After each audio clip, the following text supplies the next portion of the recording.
Hey everyone. Alright, so now we have Meg to go for. Yeah, I'm really annoyed by how fast my months are going. So, here's every movie I saw in May, reviewed in however long I like to review it. Yeah, I'm kind of done with the time limits now. This is gonna be as long as it will be. If you don't like the length of the video, then I don't care. Too bad.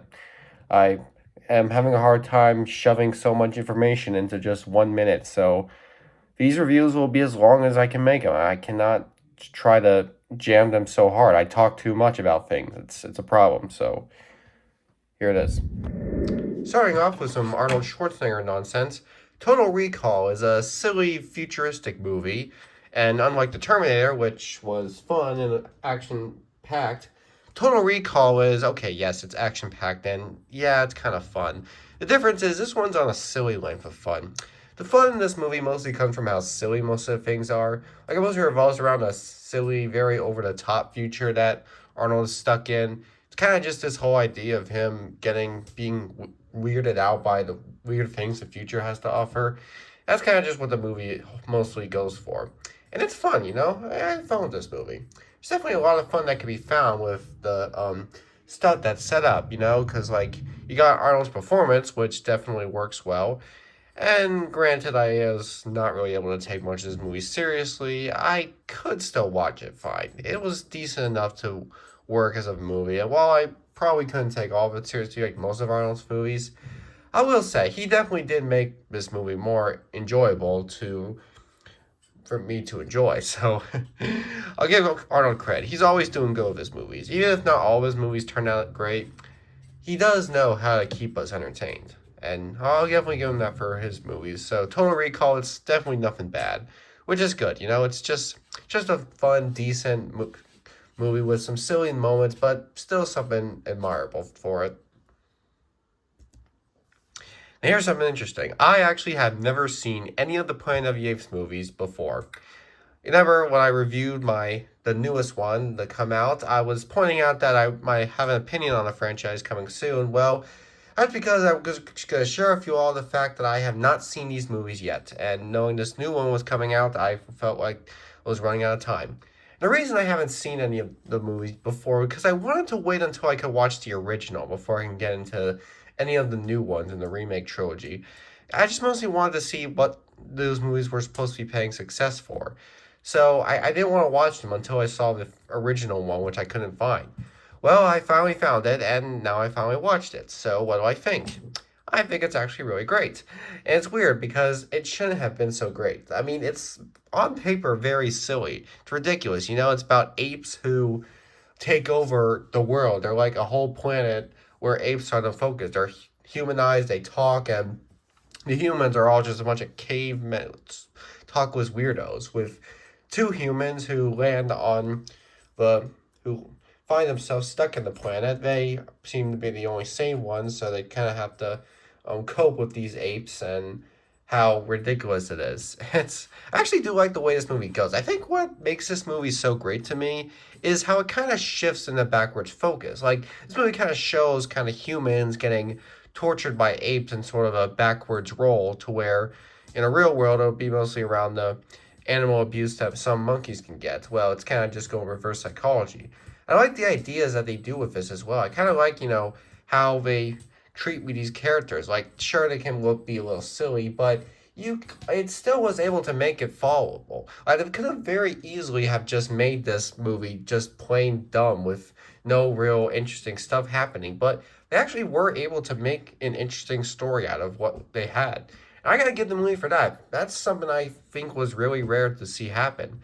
There's also a very bizarre twist ending, I wasn't gonna say, but it was definitely weird to think about. A lot of people were mixed about the idea. Well, I personally think it was a nice touch. You know, I think this movie was great at adding many great touches, and I think because of that, I was able to get so much good out of this movie. And yeah, definitely was ready to check out the new one. So, time after this one, it was time to go ahead and get into the new trilogy. But first, I might as well check out this remake. Yeah, I know it's not really something many people would recommend, but the first Planet of the Apes remake, directed by the amazing Tim Burton, was supposed to start a trilogy itself, but it didn't because the movie wasn't good. this movie was dumb. It's similar idea to the first one. The only difference is they try to jam in a lot from the sequels. Yeah, I forgot to mention the first Planet of the Apes movie, the old one, had sequels that I missed because I didn't really think I was too interested in watching those sequels, as it's a lot to say from it. But still, this movie tries to jam in a lot of ideas, not just the idea of the apes with the humans. It's about the battle, a war, and all that. So it's trying to jam in so much. And there's not a lot to this movie that I could follow. Like, we got Mark Wahlberg as the lead. He does not keep the movie anything exciting. I mean, a lot of the visuals aren't exciting. There's not even really much of a Tim Burton feel to this movie. Because it's weird. He directed this. I would think maybe he would put some of his fun Tim Burton fashion, I don't know, to the movie. But no. The whole movie just feels like a random remake. There's no real new fun glory to be found. A lot of the new ideas that they do are not memorable and come off as unnecessary. And the ending, I think, was pretty stupid as well. Again, I won't say it, but it's a pretty stupid ending. This movie does a lot of dumb things. It doesn't really cope well with being a remake. It just kind of works more as a lame idea that we've already seen work well. So yeah, this remake was not good. I can definitely see why they decided to remake it again to give us the iconic trilogy or quadrilogy, whatever you want to call it, we know and love. Okay, so let's just get to that. So yeah, Rise of the Planet of the Apes. I really love this movie. It's definitely a perfect idea. I think what's interesting about this one is that while the first Planet of the Apes movie revolved around humans being treated really badly by humans till they eventually snap and create their own little alliance, this movie revolves around apes who are treated badly by humans, so they decide to start their own alliance. At first, I didn't seem too invested in that idea, as it just seemed like it was going for the basic route that the first movie managed to shift. But there was something about this movie that just made it all around more exciting. With the fact that we have our main ape named Caesar, who is, of course, made with humanoid emotions and an example that's actually explained in this movie. This movie kind of more explains the origins of the apes taking over. That's what it is. Instead of it just showing it how it is, it shows kind of the origin of how the apes would become a tribe. It also shows motion capture as opposed to costume designs. And again, on paper that sounds stupid because, like, God, we're having CGI replace everything. Well, the motion capture in these movies are beyond amazing, and Andy Serkis pulls it off perfectly. He is by far the king of motion capture, man. And this movie's just so good at battling up emotions, build up, and it does amazing at setting up this new era of movies. I think this movie just does so great of everything. I honestly really think that Rise of the Planet of the Apes has something going for it. It's a great movie. Now, would I say it's all around better than the original?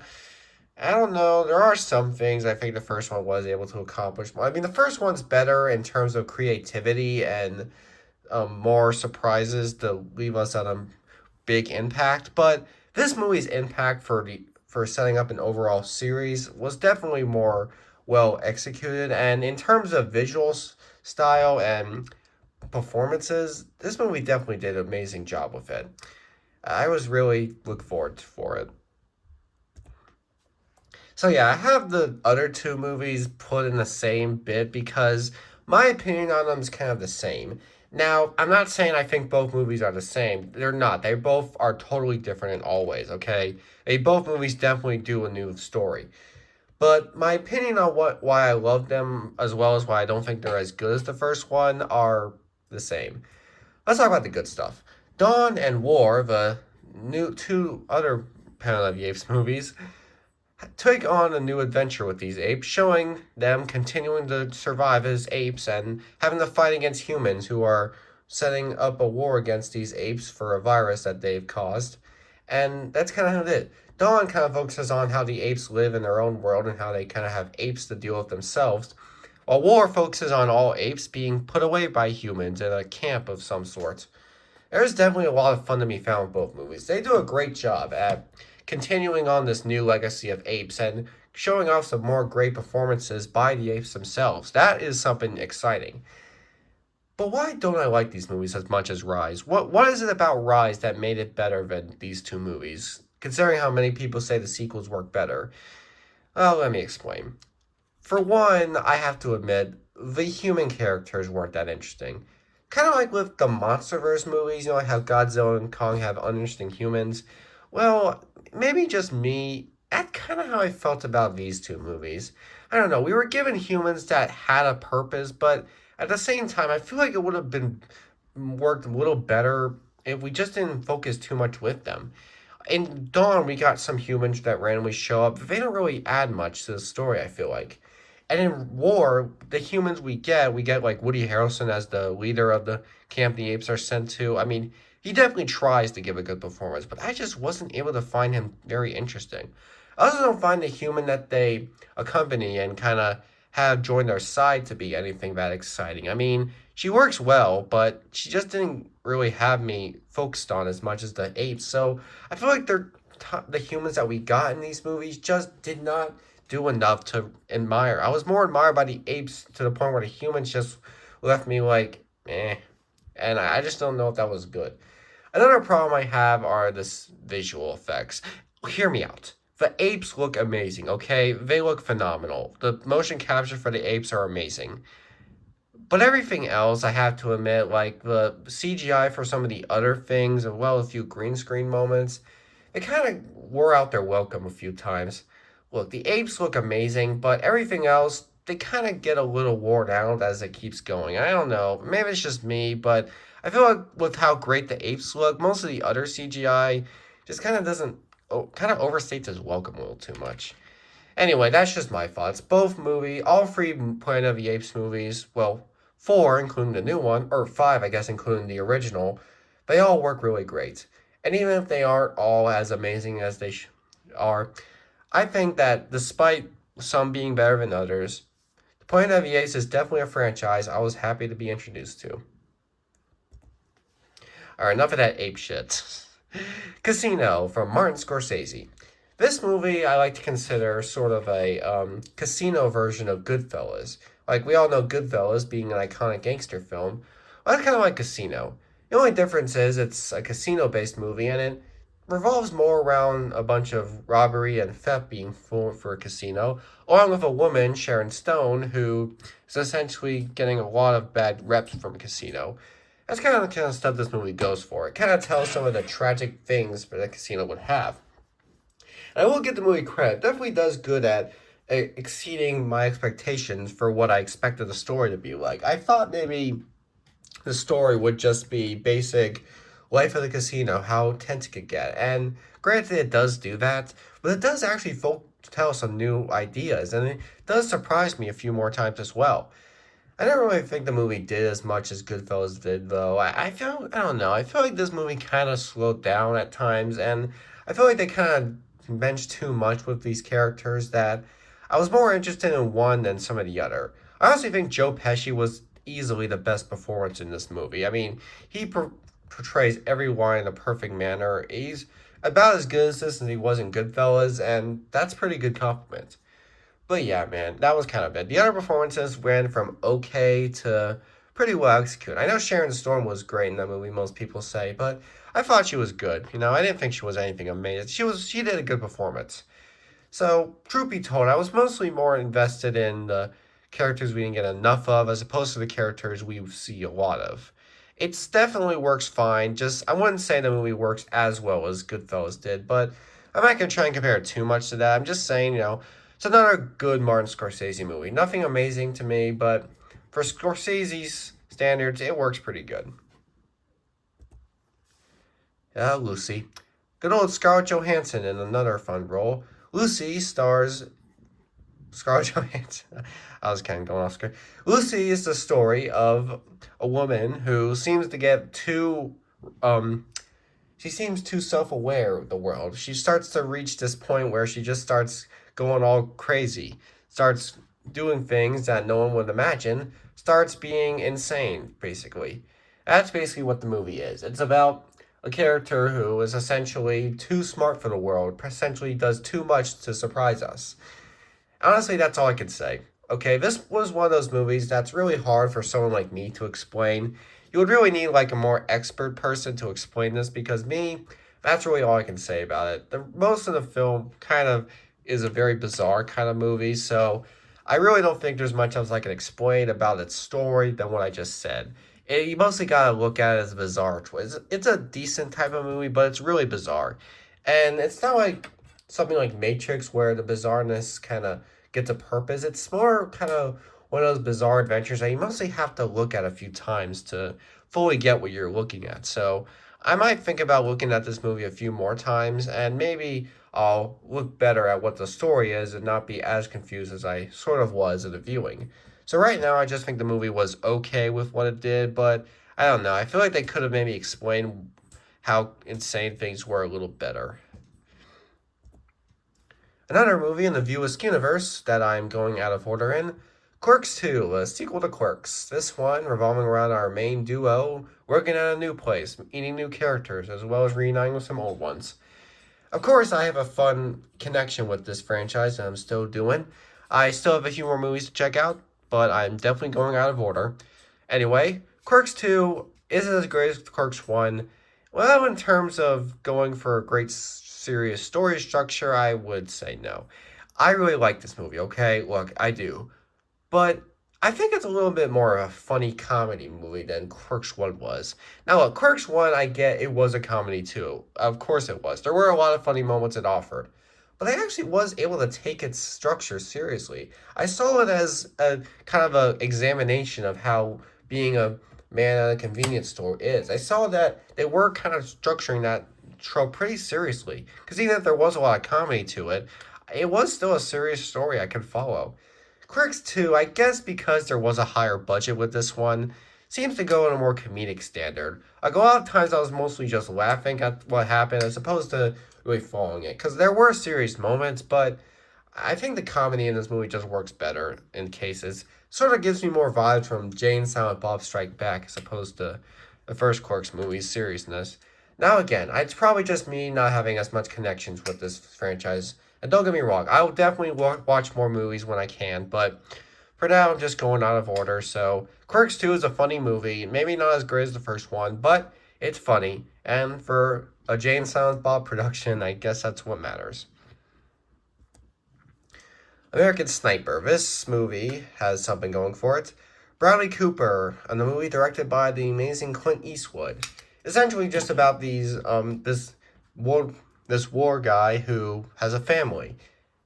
Again, I'm honestly not really able to explain much as opposed to what that is. It's about this American veteran who has a wife and a family and is pretty much just struggling with keeping himself alive and as well as keeping his family in shape. Honestly, this is one of those movies where I'm not going to be the best at explaining it towards. I mostly just followed what they were doing, like when it got serious, and when it did get serious, it did tell its story fine. But when it was just structuring itself other times, I'm really not the best person to look at it. I don't know. I love Clint Eastwood and all, but this is one of those movies that I'm kind of left a little bored from when I am not focusing on the stuff that got really serious. But there were a lot of moments that kind of left me underwhelmed. So, truth be told, this is definitely nothing of a bad movie, but I can't really say it's a great one either. So, sorry to all you Cooper Eastwood fans. But as much as I am a fan of these two as well, this is just one of those movies that didn't hit me as well as other people did. It got me somewhere fine. It worked fine, but it did not work amazingly to me, sadly. So, I hate to be that kind of person. I'm sure this movie means something very serious to people. But, I have a lot of serious tones of other great American movies, and I definitely can respect this movie for going for that route. It's just doesn't mean that being respectful equals enjoyment. And in terms of a movie, that's kind of what I go for. So, this is a Martin Scorsese disguise. Yes, Once Upon a Time in America was directed by Sergio Leone. And I honestly have to remind myself that because there is such a Scorsese feel to it.